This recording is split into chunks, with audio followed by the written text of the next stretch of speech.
Winter's coming to Warhammer 40k. Will you take up the sword and fight for House Stark in the far future of mankind to defend everything that's right, just like they did in Westeros?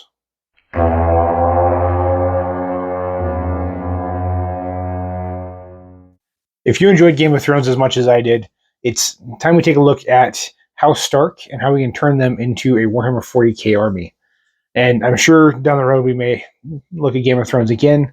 It's one of the fantasy series that has multiple large armies in it that would be really fun to actually try and put onto the battlefield in Warhammer 40k. But for today, we're going to talk about House Stark, my personal favorite house in all of Game of Thrones, and I'm pretty sure that's common for most people. There are fans of the Targaryens and a few fans of the Lannisters, but for me, House Stark was it.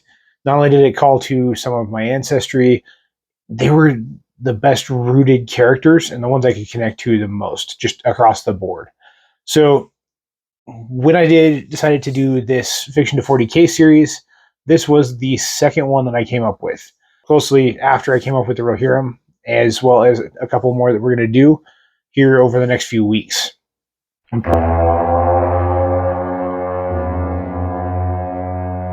So, just like we did with the Rohirrim, we've created a custom Space Marine chapter based on House Stark that is full of connections between Warhammer 40k and the Game of Thrones that help us bring this chapter to life. As you can probably guess, since we're going with the Loyalist chapter, it's pretty obvious which one we're choosing, and that would be the Space Wolves. While there are some things that are very Ultramarine about House Stark in some cases, as well as very Imperial Fists, I felt like the wolf aesthetic would be the extreme version of House Stark that just seemed to fit. Plus, all of the heads of House Stark have direwolves with them. So being able to field Fenrisian wolves just makes sense. It was a pretty straightforward connection. You get the cold and structure that you're used to with House Stark as well on Fenris, and a lot of the culture is very similar as well. So it was a pretty smooth transition. But I wanted to stick with a lot of the core traits of House Stark as well, to maybe break them away from the Space Wolves a little bit. While Space Wolves tend to be very Viking-esque, I wanted to pull in a little bit more of the stuff you see with Dorne and Gilliman, with that sense of duty and that sense of security and strength and stalwartness that aren't as common in the Space Wolves. While they have been fairly common, and we're going to talk about that next week actually, with my lore-accurate Space Wolves army, this army has a different feel to it. So I did play it a little bit tighter to the actual House Stark way of fighting than I did the Space Wolves, but I did end up using a lot of the actual Space Wolf units. It was a lot of fun to try and figure this one out, especially while actually reading the Space Wolves Omnibus to generate the lore-accurate Space Wolves army. And that combination of all of the lore of the Space Wolves as well as the lore of House Stark really came together into a really, really cool successor chapter to the Space Wolves. So let's talk about the basic information of the successor chapter.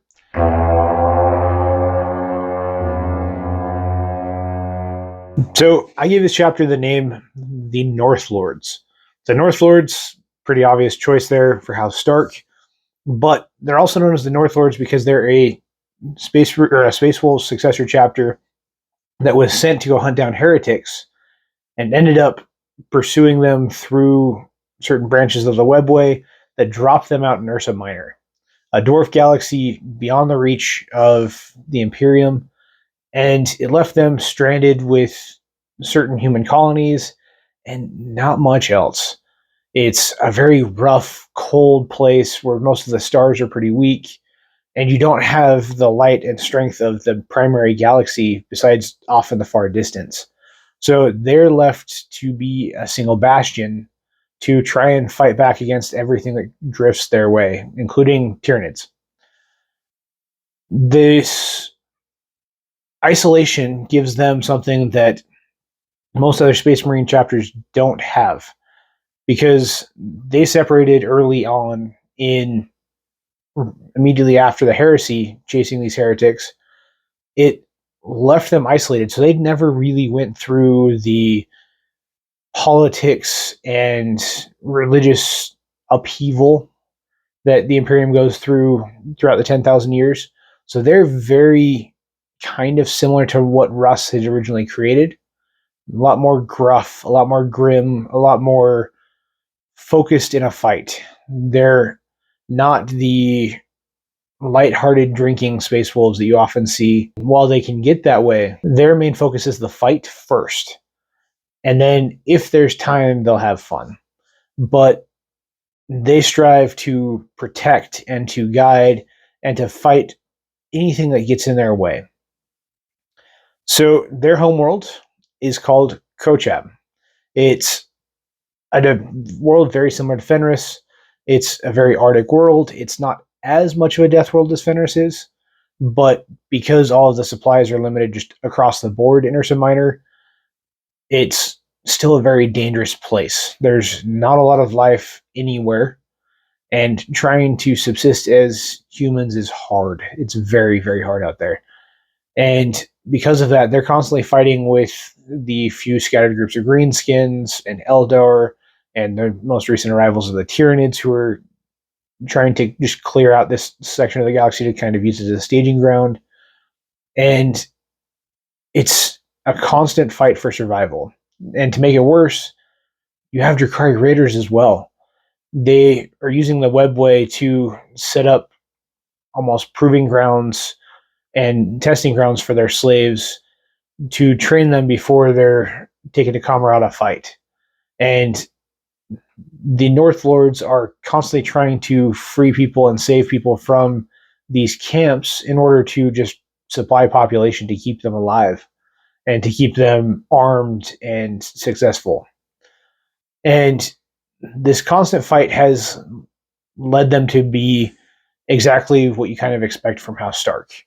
That very dignified saviors of humanity confidence that isn't super common in a lot of the Space Wolves in the future, but is with the North Lords. For their color scheme, we kind of just inverted the gray and black of the Space Wolves, and instead of the yellow, we went with some silver.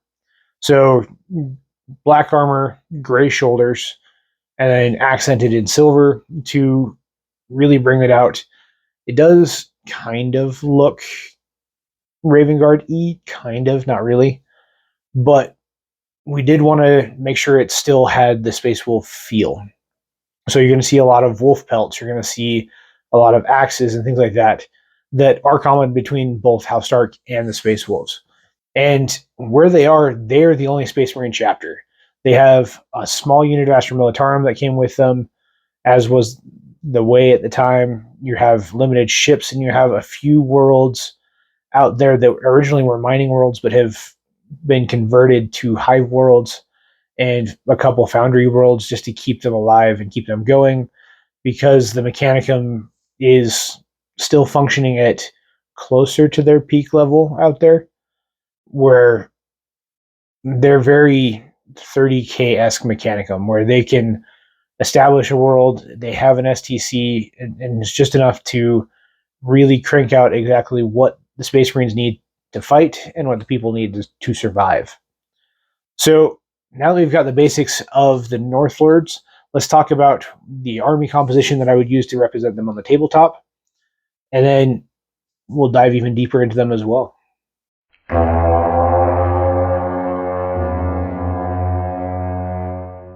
If we're wanting to bring House Stark to the tabletop, they in Game of Thrones are known for being very tanky as far as an army is concerned. While a lot of other armies use a lot of fancy gear, these guys are the hardy winter farmers who can take a beating, can give a beating back. So, in my opinion, they're going to be very Terminator heavy while using a lot of cavalry, which we do see in Game of Thrones as well. So, for this list, I went with a Wolfguard battle leader in Terminator armor as my warlord. He's going to be leading a full squad of Wolfguard Terminators, and they're going to be kind of your central block and focus of this army. And just like in Game of Thrones, your leaders of House Stark will be that brick in the center. Now, you're also going to have a Wolf Lord on Terminator to lead your cavalry. You're going to have an Iron Priest. You're going to have some Cyber Wolves as well to really start to bring in that House Stark feel and get the wolves definitely involved. Now, I did bring in some Blood Claws just because the initiate and trainees are something that will be very common in both House Stark and in the Space Wolves chapters. And in this fight, you would have had a lot of Blood Claws as well. So bringing them along does make sense in the fight. I also did bring a squad of Grey Hunters and a squad of regular Wolf Guard just to get that feel. And as you've seen, I have not included a generic Space Marine unit yet. And there is one of them in this entire list. Just one generic Space Marine unit that is zhuzhed up to make it a little bit more Space Wolfy. Beyond the Wolf Guard, we already talked about the Wolf Guard Terminators. You'll need 2 boxes of those. You do have, I did forget to mention, you do have 3 Wolf Lords on Thunder Wolves because you're going to have a lot of cavalry units. That is something House Stark does heavily. They either are on cavalry or they are tanks. And sometimes it's a combination of both. And you get to see that both in the TV show, but even more so in the books, where they may be outnumbered and they may be struggling in a fight, or they should struggle in a fight, but because their center brick can just stop everything while their cavalry flanks from the sides, they're nearly impossible to stop. So I did include a squad of Wolfen just because the wolf aesthetic's cool. And because of the way everything would work out in this situation, you would definitely have Wolfen involved. You're going to have failed initiates that become Wolfen, or you'll have Space Marines that drift too far into the madness and become Wolfen as well.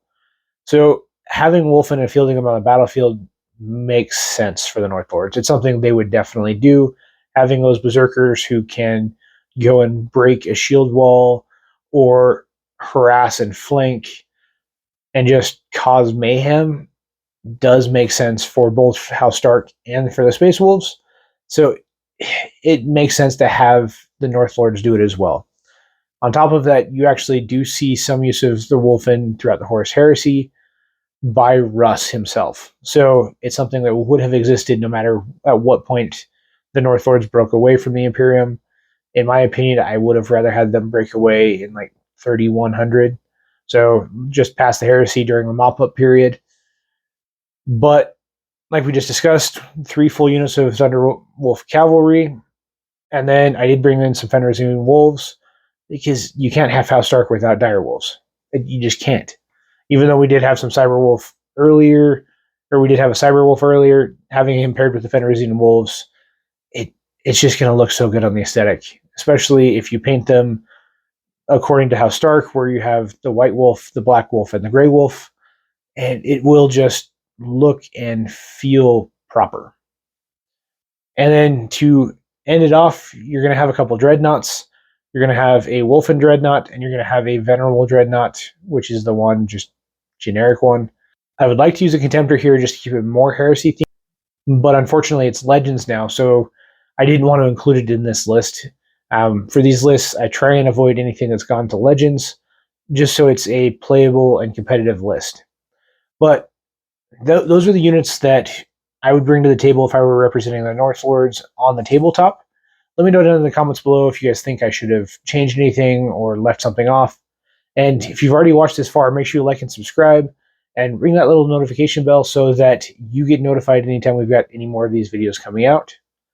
Next, we're going to talk about how much this would cost a field, and then we'll wrap up with some painting and battle stratagems and get this on its way for you.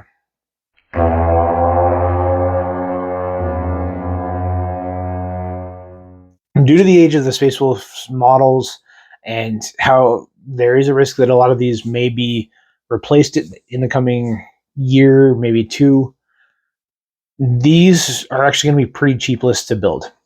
Now, I do want to put the caveat out there. Keep in mind, this list is, or these prices are based on individual units if you bought them one at a time. There are some really good bonus boxes, and I absolutely do recommend getting those instead. Those combo boxes do save you a lot of money down the road, especially with some of these builds. So make sure you check those. I don't include them here because those boxes will change, go in and out of stock pretty fast, and prices will vary pretty drastically depending on demand. So I don't want to include them here just so this video has a lot more longevity and it stays a little bit closer to the actual price. So first, as you probably know if you've seen any of these videos, we go with the retail price. This is based off of Warhammer.com, which is the place where you're going to find them at full retail value. And this is actually the cheapest list out of the 4 I've done so far for the Fiction to 40K series. It's going to run you at retail $990.75. This isn't actually too bad for an actual 40K list, but depending on how you want to tweak it or anything like that, there may be some different routes you go. On top of that, there's going to be ways to save money. Like I said, the combo boxes are the big one, but buying from value retailers, whether that be your local game shop or Wargame Portal, which is probably one of my favorites, or Amazon if Wargame Portal doesn't have it, you can save a pretty significant amount of money, bringing it down over $100 to $883.39. So as you can see, the value way of buying is definitely something I'd recommend. Now, if you're wanting a little bit more fluff and you're wanting to bring in maybe some of the Horus Heresy units to thicken it out and give it a little bit more character, you can do that for sure. And with some of these units, it actually may save you a little bit of money to go that way with the fluffy cost in pulling in Horus Heresy models to proxy for you. But in some cases, it may cost you a little bit more. So the fluffy cost with the tweaks I'd suggest would be $927.64. So go have fun with the Horus Heresy models to give you just a little bit more character, mix up some of the Iron Priests, or get some of the fun fluff that is available in Horus Heresy that isn't always available in Warhammer 40K to flesh out that list and make it look really, really good. So now that you know the cost, let's talk about how you're going to paint it, and then we'll wrap up with how you probably play it on the tabletop itself.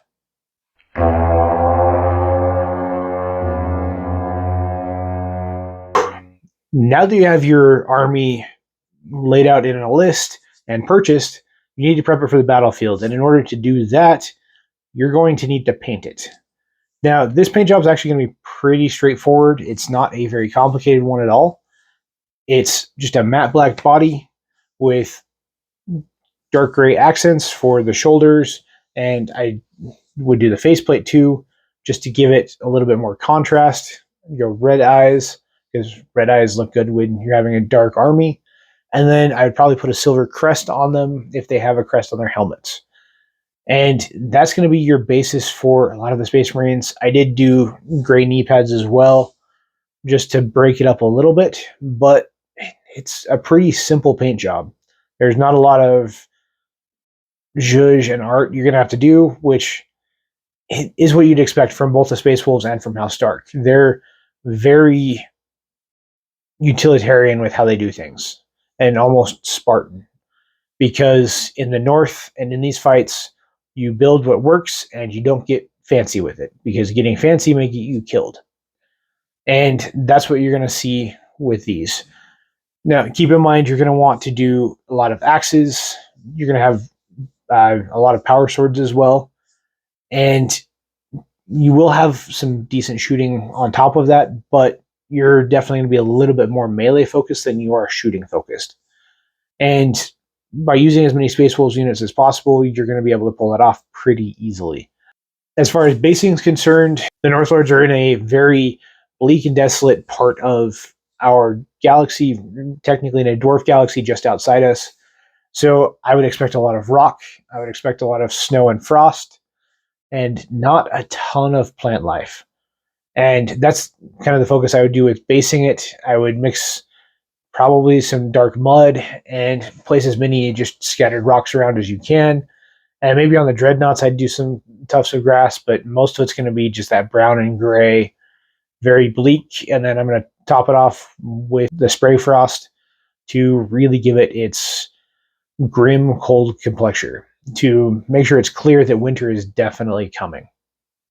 So this is an easy paint job. I'm sure even people who are just getting started can knock it out pretty easily.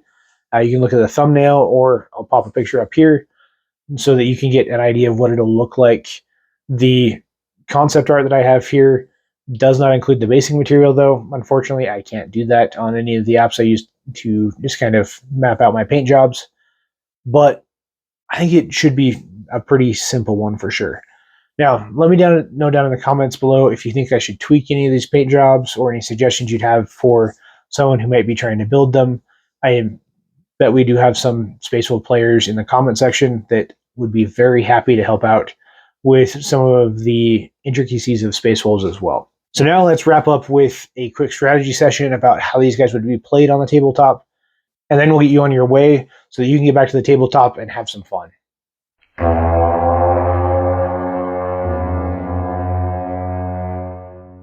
So now that you have your army ready and painted and looking amazing, you need to field it on the tabletop. And in 10th edition, that may be a little interesting because the Space Wolves don't have a codex right now. But you do have a couple detachments that are going to be a lot of fun. And one of them really stood out to me when I was looking into it because of the way that how Stark functions. Deeds and valor are very important to them. And there's a Space Wolves detachment that is the entire purpose. And that's the Champions of Russ. It gives you the opportunity to go and do things of valor and honor and grow your aesthetic as a unit. And it was just too good a fit to not do. I know I've heard a lot of mixture of views on Champions of Russ detachment, that sometimes it doesn't play as well as you'd hope. And I am fully aware that there are a couple just generic Space Marine detachments that are very good when it comes to the actual Thunderwolf cavalry. But because we're going with theming as much as we are playability, I definitely went with the Champions of Russ. And like we kind of discussed throughout this video, it's going to be a pretty simple, chunky center while using your Thunderwolves to pick off and flank and clean up the edges, and using your Wolfen to cause instability throughout the fight, and maybe using some of your Blood Claws to capture objectives. There's going to be a lot of different ways to really make this work, and I'm sure you'll be able to find a way that will be a lot of fun to play as well. So if you've enjoyed this, let me know down in the comments which books you'd like me to do next. We do have 2 more that I have planned for sure, and then after that we're going to review and see if you guys have really enjoyed this series, and see if it's going to be something we dive into further. Because as you can see, I definitely have a lot of books behind me, and I'm sure we can find several different books and authors that we can pull from to create successor chapters that you guys can enjoy on the tabletop. And don't forget to like and subscribe so that you can stay connected with us for any of these fun stories we have coming. And I will see you guys next time.